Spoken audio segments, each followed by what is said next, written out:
বিশ্ব একদিকে আর নেতানিয়াহু এবং যুক্তরাষ্ট্র চলছে অন্যদিকে। গাজায় হামলা চালিয়ে যাওয়ার জন্য ইসরায়েলের প্রতি রয়েছে মার্কিন যুক্তরাষ্ট্রের পূর্ণ সমর্থন। এই সমর্থনের কারণেই দখলদার ইসরায়েলি বাহিনী ফিলিস্তিনে দীর্ঘদিন ধরে হামলা চালিয়ে অর্ধলক্ষাধিক ফিলিস্তিনিকে নির্মমভাবে হত্যা করেছে এবং এখনো হামলা অব্যাহত রেখেছে। এখন প্রশ্ন হচ্ছে, এই হামলা বন্ধ নাকি চালিয়ে যাওয়া, কোন পথে হাঁটবে নেতানিয়াহুর ইসরায়েল? মার্কিন সাংবাদিক ও লেখক জেরিম এসকাহিল বলেছেন, ইসরায়েল যদি মনে করে হামাস আত্মসমর্পণ করবে তবে তারা অজ্ঞতার ভান করছে।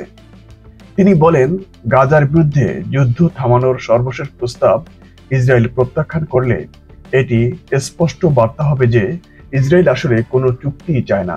তাহলে ইসরায়েলকে থামাবে কে? ড্রপসাইট নিউজের সহ প্রতিষ্ঠাতা এসকাহিল এক সাক্ষাৎকারে উপস্থাপক স্টিভ ক্লেমান্সকে জানান, হামাস ইতিমধ্যেই বড় ধরনের ছাড় দিয়েছে। এর মধ্যে রয়েছে ফিলিস্তিনি বন্দীদের মুক্তি দেওয়ার সংখ্যা, মিশরের সীমান্ত থেকে ইসরায়েলি সেনা প্রত্যাহার ও তথাকথিত জিএইচএফ এর মতো গুরুত্বপূর্ণ বিষয়। তবে তিনি আরও উল্লেখ করেন, যুদ্ধ চালিয়ে যাওয়ার জন্য ইসরায়েলের হাতে রয়েছে মার্কিন যুক্তরাষ্ট্রের পূর্ণ সমর্থন বা কার্টে ব্লান্স।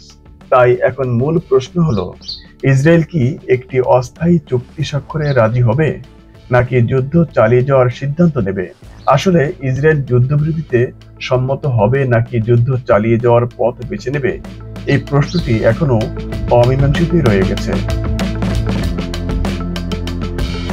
এদিকে গাজার দুর্ভিক্ষে নিজের অভিজ্ঞতা বর্ণনা করে 5 সন্তানের মা 41 বছর বয়সী নারী রিম তৌফিক খাদার আফসোস করে বলেছেন, গত 5 মাস ধরে আমরা কোনো আমিষ খাইনি।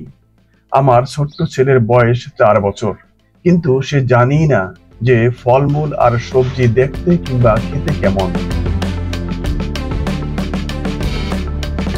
প্রথমবারের মতো গাজা উপত্যকায় দুর্ভিক্ষের ঘোষণার পর সেখানকার বাসিন্দারা জানিয়েছেন, ভয়াবহ ক্ষুধা কিভাবে তাদের শরীরে প্রভাব ফেলছে। জাতিসংঘ বলছে, গাজার সহায়তা প্রবেশের ক্ষেত্রে ইসরায়েল ব্যাপকভাবে বাধা দিচ্ছে। গাজার ওই নারী বলেন, দুর্ভিক্ষের ঘোষণা অনেক দেরিতে এসেছে, কিন্তু তবুও এটি গুরুত্বপূর্ণ। গাজা সিটির আল শিফা হাসপাতালের পরিচালক মোহাম্মদ আবু সালামিয়া ও নাসের মেডিকেল কমপ্লেক্সের শিশু হাসপাতালের পরিচালক আহমদ আল ফারা বলেন, গাজায় 3,20,000 শিশু তীব্র অপুষ্টিতে ভুগছে। অপুষ্টির শিকার এসব শিশুর চিকিৎসা করতে অন্তত 10টি হাসপাতাল দরকার। অন্যদিকে গাজায় ইসরায়েলি হামলায় ক্ষতিগ্রস্ত শিশুদের পক্ষে কথা বলতে যুক্তরাষ্ট্রের ফার্স্ট লেডি মেলানিয়া ট্রাম্পের প্রতি আহ্বান জানিয়েছেন তুরস্কের ফার্স্ট লেডি এমিন এরদোয়ান। খোলা চিঠিতে এমিন এরদোয়ান জানান, ইউক্রেনীয় শিশুদের অধিকার রক্ষায় মেলানিয়ার ভূমিকা প্রশংসনীয়। সেই মানবিক সংবেদনশীলতা যেন ফিলিস্তিনিদের শিশুদের প্রতিও দেখানো হয়, এমনই প্রত্যাশা তার। চিঠিতে তিনি লিখেছেন, হাজার হাজার গাজাবাসী শিশুর কাফনে লেখা অজানা শিশু বাক্যটি আমাদের বিবেকের মধ্যে অপূরণীয় ক্ষত তৈরি করেছে।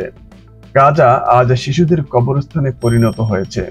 তিনি আরো বলেন, আপনি যেমন ইউক্রেনীয় শিশুদের অধিকার রক্ষা করেছেন, আমি বিশ্বাস করি আপনি গাজার শিশুদের প্রতিও একই সংবেদনশীলতা দেখাবেন। এই অন্যায়ের বিরুদ্ধে আমাদের কণ্ঠস্বর ও শক্তি একত্রিত করতে হবে।